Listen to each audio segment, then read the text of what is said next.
Hello friends, मैं आपके लिए लेके आई हूँ इकोनॉमिक्स के मोस्ट इम्पॉर्टेंट क्वेश्चन आंसर। दोस्तों देखते हैं हमारे जो ये क्वेश्चन आंसर है। अर्थशास्त्र की परिभाषा से शुरू करते हैं हम। अर्थशास्त्र की परिभाषा क्या होती है दोस्तों? अर्थशास्त्र वह विज्ञान है जो सीमित साधनों का उपयोग करके असीमित आवश्यकताओं की पूर्ति का अध्ययन करता है। इसका मतलब है दोस्तों, अर्थशास्त्र है ना जो एक क्या है, वह विज्ञान है। ठीक है, अर्थशास्त्र क्या है? विज्ञान है जो क्या सीमित जो हमारे साधन होते हैं, हमारे पास सीमित साधन होते हैं तो हम उनका उपयोग करके अपनी जो असीमित आवश्यकताएं होती हैं, ठीक है, उनकी पूर्ति का, उनको पूरा करने के लिए हम क्या करते हैं, अध्ययन करते हैं। ठीक है, तो देखते हैं दोस्तों, ये रॉबिन्स के अनुसार परिभाषा देख लेते हैं। Economics is the science which studies human behaviour as a relationship between ends and scarce means. ठीक है दोस्तों, क्या हो जाएगा, जो अर्थशास्त्र है हमारा, ठीक है, वो क्या है, एक विज्ञान है। ठीक है, और जो हम क्या करते हैं, हमारे पास सीमित साधन होते हैं और उन सीमित साधनों का प्रयोग करके हम असीमित जो हमारी आवश्यकताएं होती है ज़िंदगी में, ठीक है, उनको पूरा करने के लिए जो हम अध्ययन करते हैं तो उसको क्या बोला जाता है, अर्थशास्त्र बोला जाता है दोस्तों। सूक्ष्म एवं व्यापक अर्थशास्त्र में देख लेते हैं अंतर क्या होता है। सूक्ष्म अर्थशास्त्र है दोस्तों, क्या होता है, माइक्रो बोल देते हैं। माइक्रो इकोनॉमी क्या होती है, व्यक्तिगत इकाइयों जैसे उपभोक्ता, उत्पादक आदि का अध्ययन। ठीक है, तो क्या हो जाएगा, ये हमारा माइक्रो अर्थशास्त्र कहलाता है। सॉरी दोस्तों, माफ़ी चाहूँगी, गला सा खराब है। सूक्ष्म अर्थशास्त्र, ठीक है, माइक्रो इकोनॉमी क्या होती है, जो व्यक्तिगत इकाइयाँ, ठीक है, जैसे उपभोक्ता आदि का अध्ययन। ठीक है, ये क्या हो जाएगी, हमारी माइक्रो इकोनॉमी। ठीक है, और मैक्रो इकोनॉमी में दोस्तों इसमें क्या था, माइक्रो में छोटे स्तर पर, ठीक है, छोटे स्तर पर एक फर्म लगा लो, एक उपभोक्ता लगा लो, मतलब एक के बारे में, जिसके बारे में डिस्कस किया जाता है, जिसका अध्ययन किया जाता है, वो हो जाएगी हमारी माइक्रो। और जिसमें ऑल ऑफ, ठीक है, पूरे अर्थतंत्र, ठीक है, जैसे पूरी जो हमारी राष्ट्रीय आय है, बेरोजगारी, मुद्रास्फीति आदि का जो अध्ययन होता है, वर्ल्ड इकोनॉमी बोला जाता है दोस्तों, मैक्रो इकोनॉमी। ठीक है, तो क्या हो जाएगी, जो बड़े स्तर पर होती है। ठीक है, जैसे पहले क्या था, प्रति व्यक्ति आय, ठीक है, माइक्रो में क्या था, प्रति व्यक्ति आय था, तो इसमें क्या हो जाएगा, राष्ट्रीय आय। ठीक है, बेरोजगारी, ठीक है, मतलब सबकी बेरोजगारी, ये नहीं कि एक फर्म की हम देख रहे हैं, एक व्यक्ति की देख रहे हैं, ये पूरे अर्थशास्त्र की। ठीक है, मुद्रास्फीति आदि का क्या किया जाता है, अध्ययन किया जाता है, मैक्रो इकोनॉमी। ठीक है, मांग का नियम क्या होता है, law of demand. Law of demand क्या हो जाएगा दोस्तों, मूल्य बढ़ने पर, ठीक है, मांग घटती है और मूल्य घटने पर मांग बढ़ती है।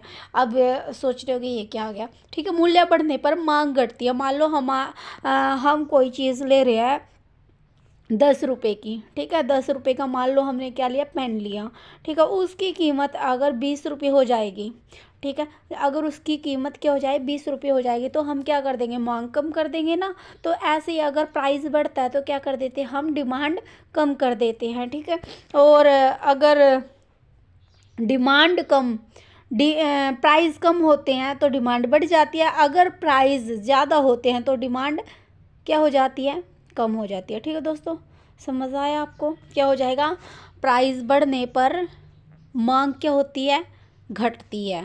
ठीक है, और प्राइस घटने पर मांग क्या होती है, बढ़ती है। ठीक है, अन्य परिस्थितियां समान रहने पर, ठीक है, जैसे अपवाद, कीमती वस्तुएं, आवश्यक वस्तुएं, इनकी बात नहीं है दोस्तों। ठीक है, इन पे ये नियम लागू नहीं होता। आपूर्ति का नियम देख लेते हैं, ये क्या था, लॉ ऑफ डिमांड था, ये लॉ ऑफ सप्लाई देख लेते हैं। मूल्य बढ़ने पर आपूर्ति भी बढ़ती है दोस्तों। उसमें क्या था, अगर कोई एक चीज़ बढ़ रही है तो एक घट रही है, अगर घट रही है तो बढ़ रही है। ठीक है, ये था। लेकिन इसमें क्या है, अगर मूल्य बढ़ने पर आपूर्ति बढ़ती है और मूल्य घटने पर आपूर्ति घटती है। समझ रहे हो ना दोस्तों, अगर मान लो किसी भी वस्तु का प्राइस बढ़ा, ठीक है, प्राइस बढ़ा तो क्या हो जाएगा, आपूर्ति बढ़ जाएगी। ठीक है, अगर प्राइस घटा तो क्या हो जाएगी, प्राइस भी सप्लाई भी क्या हो जाएगी, कम हो जाएगी। ठीक है, अन्य परिस्थितियाँ समान रहने पर। ठीक है दोस्तों, मांग की लॉज देख लेते हैं। Elasticity of demand. Elasticity of demand क्या होती है दोस्तों? किसी भी जो मूल्य में परिवर्तन के प्रति मांग की संवेदनशीलता होती है, ठीक है, उसको क्या बोला जाता है? Elasticity of demand. ठीक है, लो इसका सूत्र देख लेते हैं। लॉज इक्वल मांग में प्रतिशत परिवर्तन अपॉन में मूल्य में प्रतिशत परिवर्तन। ठीक है दोस्तों, इसका जो इलास्टिसिटी है, ठीक है, इसका लॉज क्या हो जाएगी? इलास्टिसिटी जो सूत्र है दोस्तों, ये क्या हो जाएगा? मांग में प्रतिशत परिवर्तन। ठीक है, क्या हो जाएगा? डिमांड में प्रतिशत परिवर्तन होने पर ठीक है, प्राइस में प्रतिशत परिवर्तन। ठीक है, उत्पादन के कारक देख लेते हैं। उत्पादन के कारक कौन कौन से हो जाएंगे? भूमि, श्रम, पूंजी और उद्यमिता। ठीक है दोस्तों, ये क्या होते हैं? उत्पादन के कारक होते हैं। अगर हम उत्पादन करना है, ठीक है, तो उसके लिए हमें क्या चाहिए? भूमि चाहिए। ठीक है, भूमि पर हमें फिर क्या करना है? श्रम। ठीक है, श्रम करेंगे, फिर पूंजी लगाएंगे। ठीक है, उद्यमिता, फिर उद्यमिता। ठीक है दोस्तों, तो इसके उत्पादन के क्या हो जाएंगे? ये कारक हो जाएंगे ऐसे। ठीक है, लागत और राजस्व में अंतर क्या होता है दोस्तों? लागत और राजस्व में देख लेते हैं। कॉस्ट और रिवेन्यू में अंतर क्या होता है? उत्पादन पर हुआ व्यय, जो उत्पादन पर व्यय होता है दोस्तों, उसको क्या बोला जाता है? कॉस्ट बोला जाता है। ठीक है, रिवेन्यू क्या होती है दोस्तों? किसी भी उत्पादन की बिक्री करने से जो हमें आय प्राप्त होती है, उसको बोला जाता है रिवेन्यू। राष्ट्रीय आय क्या होती है दोस्तों? नेशनल इनकम क्या हो जाएगी? एक देश के नागरिकों द्वारा एक वर्ष में उत्पन्न सभी वस्तुओं व सेवाओं का मूल्य। ठीक है दोस्तों, क्या हो जाएगा? वस्तुओं और सेवाओं का कुल मूल्य। ठीक है, ये क्या हो जाएगा हमारा?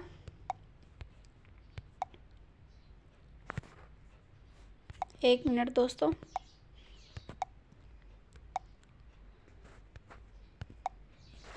क्या है? नेशनल इनकम क्या होती है दोस्तों? एक देश के नागरिकों द्वारा एक वर्ष में उत्पन्न सभी वस्तुओं व सेवाओं का कुल मूल्य। ठीक है, इसके मापन की विधियाँ देख लेते हैं दोस्तों। इसके मापन की कौन कौन सी विधि हो जाएगी? उत्पादन विधि, ठीक है, आय विधि, व्यय विधि। ये 3 विधियाँ होती है दोस्तों इसके नेशनल इनकम को मापने की। ठीक है दोस्तों, मुद्रास्फीति क्या होता है दोस्तों? इन्फ्लेशन। इन्फ्लेशन क्या होता है? ये मोस्ट इंपॉर्टेंट टॉपिक है दोस्तों इकोनॉमी का। जब वस्तुओं के मूल्य लगातार बढ़ते हैं, उसे मुद्रास्फीति कहते हैं। क्या होता है दोस्तों? जो हमारी वस्तुएं होती हैं, उनके वस्तुओं के जो मूल्य होते हैं, वो बढ़ते जाते हैं। ठीक है, उसे क्या बोला जाता है? मुद्रास्फीति बोला जाता है। अब है अनएम्प्लॉयमेंट। अनएम्प्लॉयमेंट क्या होता है दोस्तों? बेरोजगारी। जब काम करने की इच्छा और योग्यता रखने वाले व्यक्ति को काम नहीं मिल रहा, ठीक है, तो क्या बोला जाएगा? बेरोजगार। ठीक है, मान लो कोई काम करने का इच्छुक ही नहीं है, तो उसको बेरोजगार नहीं बोला जाएगा।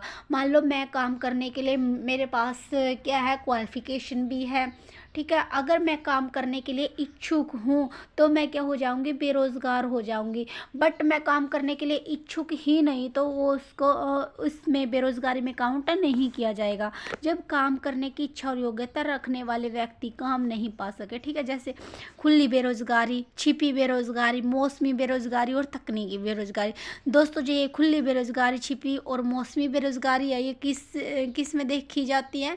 ये ज़्यादातर कृषि के क्षेत्र में देखी जाती है। ठीक है, अब है मुद्रा के कार्य। मुद्रा के दोस्तों क्या क्या कार्य हो जाएंगे?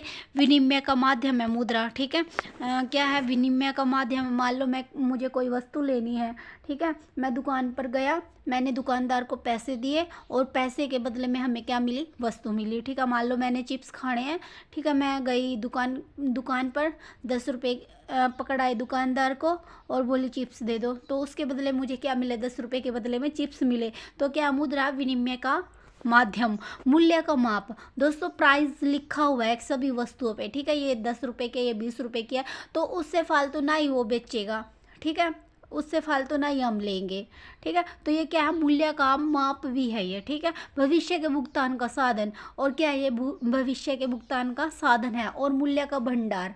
ठीक है, ये मुद्रा के कार्य होते हैं दोस्तों। बैंकिंग प्रणाली देख लेते हैं। बैंकों का वह तंत्र जो जनता से जमा लेकर ऋण देता है। क्या करता है दोस्तों, जो बैंकों का तंत्र होता है, जो बैंक होते हैं वो क्या करते हैं, जनता से क्या लेते हैं, जमा लेते हैं, और क्या देते हैं, जनता को ऋण देते हैं। ठीक है, वाणिज्यिक बैंक हो गए, सहकारी बैंक, विकास बैंक आदि। ठीक है, केंद्रीय बैंक के कार्य देख लेते हैं। नोट जारी करना, मौद्रिक नीति बनाना, सरकार का बैंकर, वाणिज्यिक बैंकों का नियंत्रक। तो ये क्या हो जाएगा दोस्तों, केंद्रीय बैंक। क्या क्या काम होते हैं केंद्रीय बैंक के, नोट जारी करना, मौद्रिक नीति बनाना, सरकार का बैंकर, वाणिज्यिक बैंकों का नियंत्रक। ठीक है, राजकोषीय नीति बनाम मौद्रिक नीति देख लेते हैं। Fiscal policy and monetary policy देख लेते हैं दोस्तों। जो राजकोषीय नीति है वो क्या होती है, हमारी सरकार द्वारा कर और व्यय से संबंधित नीति है। जो राजकोषीय नीति दोस्तों वो क्या है, सरकार द्वारा कर और व्यय से संबंधित नीति है ये। ठीक है, मौद्रिक नीति कौन सी हो जाएगी, केंद्रीय बैंक द्वारा मुद्रा और ब्याज दर नियंत्रित करने की जो नीति होती है उसको क्या बोला जाता है दोस्तों, मौद्रिक नीति बोला जाता है। आर्थिक विकास और आर्थिक प्रगति देख लेते हैं दोस्तों। क्या दोस्तों, विकास देख लेते हैं। आर्थिक विकास और आर्थिक प्रगति क्या हो जाएगी, आर्थिक विकास और आर्थिक प्रगति इसमें हो जाएगा दोस्तों, जो विकास है मात्रात्मक वृद्धि, जैसे जीडीपी में बढ़ोतरी। तो ये क्या हो जाएगा, विकास हो जाएगा। जीडीपी में अगर बढ़ोतरी हो रही तो क्या हुआ, विकास हो गया। अगर प्रगति देखनी है तो गुणात्मक सुधार देखे जाते हैं। विकास में क्या जाएंगे दोस्तों, मात्रात्मक सुधार आ जाएंगे, और प्रगति में क्या जाएंगे, गुणात्मक सुधार, जैसे जीवन स्तर, शिक्षा, स्वास्थ्य, ये क्या जाएंगे, इसके अंदर आ जाएंगे, प्रगति के अंदर। अब है योजनाबद्ध विकास। योजनाबद्ध जो विकास है दोस्तों वो भारत में 1951 से प्रथम पंचवर्षीय योजना के साथ प्रारंभ हुए थे। ठीक है, योजनाबद्ध विकास क्या होता है दोस्तों, भारत में जो 1951 से प्रथम पंचवर्षीय योजना के साथ क्या हुआ था, इनका प्रारंभ हुआ था। ठीक है, पंचवर्षीय योजनाएं। ठीक है, 5 ईयर प्लान बोला जाता है। जो 1951 में क्या हुआ था, फर्स्ट 5 ईयर प्लान आया था। ठीक है, 1956 में सेकेंड 5 मतलब 5 साल के अंतराल में जो हमारे ये 5 ईयर प्लान निकले, इसलिए इसको 5 ईयर प्लान बोला गया है, क्योंकि ये 5 साल के क्या है, अंतराल में बनाए गए हैं। ठीक है, अब है उदारीकरण, निजीकरण और वैश्वीकरण। इसको दोस्तों एलपीजी भी बोला गया है, लिबरलाइजेशन, प्राइवेटाइजेशन और ग्लोबलाइजेशन। ठीक है, 1991 में नई आर्थिक नीति के अंतर्गत लागू किए गए 3 सुधार। ठीक है, कौन कौन से सुधार किए गए थे, लिबरलाइजेशन, प्राइवेटाइजेशन और ग्लोबलाइजेशन। उदारीकरण, सरकारी नियंत्रणों में कमी। ठीक है, जो सरकारी नियंत्रण थे दोस्तों उनमें क्या आई, कमी आई। ठीक है, निजीकरण जो सरकारी संस्थाएं थी हमारी, ठीक है, उनको क्या दिया गया, निजी क्षेत्र जो उनको भी क्या बनाया गया, भागीदार बनाया गया उनका। और वैश्वीकरण, विश्व बाजार से जुड़ाव। ठीक है, क्या हुआ, विश्व बाजार से जुड़ाव, ये क्या जाएगा हमारा, वैश्वीकरण। जीडीपी और जीएनपी में अंतर देख लेते हैं दोस्तों। जीडीपी क्या होती है, हमारी देश की सीमाओं के भीतर उत्पन्न कुल उत्पादन। ठीक है, देश की सीमाओं के जो भीतर है उसको क्या बोला जाता है, कुल उत्पादन। ठीक है, जीडीपी जो हमारे देश की, मान लो भारत का जीडीपी है, भारत की जीडीपी। ठीक है, तो भारत के अंदर जितना भी मतलब कुल उत्पादन है, ठीक है, वो क्या हो जाएगा हमारा जीडीपी। और जीएनपी क्या होता है दोस्तों, ये होता है ग्रोस नेशनल प्रोडक्ट। ठीक है, ये क्या होता है, देश के नागरिकों द्वारा उत्पन्न कुल उत्पादन, चाहे वे विदेश में हो।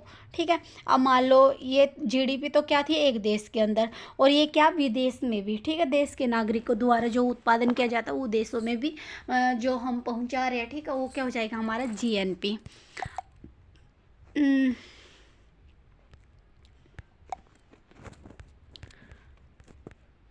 जीएनपी तक हो गया दोस्तों, जीडीपी और जीएनपी।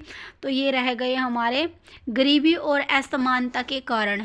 ठीक है, गरीबी और असमानता के क्या कारण हो सकते हैं दोस्तों, कम शिक्षा। ठीक है, कम शिक्षा, बेरोजगारी, असमान संसाधन वितरण और सामाजिक बाधाएं है जो ये क्या है, गरीबी और असमानता के कारण है। अब मान लो दोस्तों जो गरीब इंसान है वो पढ़ेगा नहीं तो उसको एजुकेशन नहीं मिल पाएगी, ठीक है। एजुकेटेड नहीं होगा तो वो काम कैसे करेगा, वो ही छोटी मोटी दिहाड़ी मजदूरी करेगा, ठीक है। क्या पता उसको दिहाड़ी मजदूरी भी ना मिले, नशे पत्तों में लग जाए, ठीक है। तो ये क्या होता है, इसके कारण क्या होता है, कम शिक्षा के कारण क्या होती है, गरीबी होती है और असमानता देखने को मिलती है, ठीक है। वो बेरोजगारी भी दोस्तों, असमान संसाधन वितरण और सामाजिक बदलाव, इनके कारण क्या होता है, गरीबी और असमानता के देखने को मिलती है दोस्तों। अब है स्थायी विकास, सस्टेनेबल डेवलपमेंट है दोस्तों। स्थायी विकास क्या होता है, वर्तमान की आवश्यकताओं को इस प्रकार पूरा करना कि भविष्य की पीढ़ियां अपनी आवश्यकताओं को पूरा करने में सक्षम रहे। क्या दोस्तों, डेवलपमेंट वर्तमान की आवश्यकताओं को इस प्रकार पूरा करना कि जो भविष्य की पीढ़ियां हैं, जो आने वाली पीढ़ियां हैं, अपनी आवश्यकताओं को पूरा करने में क्या रहे, सक्षम रहे। ये थी दोस्तों आज की हमारी वीडियो। आई होप दोस्तों ये वीडियो आपको पसंद आई होगी, तो प्लीज़ वीडियो को लाइक कीजिए, शेयर कीजिए, कमेंट कीजिए और मेरे चैनल को सब्सक्राइब कीजिए, ताकि जो इकोनॉमी के मोस्ट इम्पोर्टेंट क्वेश्चन है, नोट्स है, वो मैं आप तक पहुंचा सकूं। सो थैंक यू दोस्तों।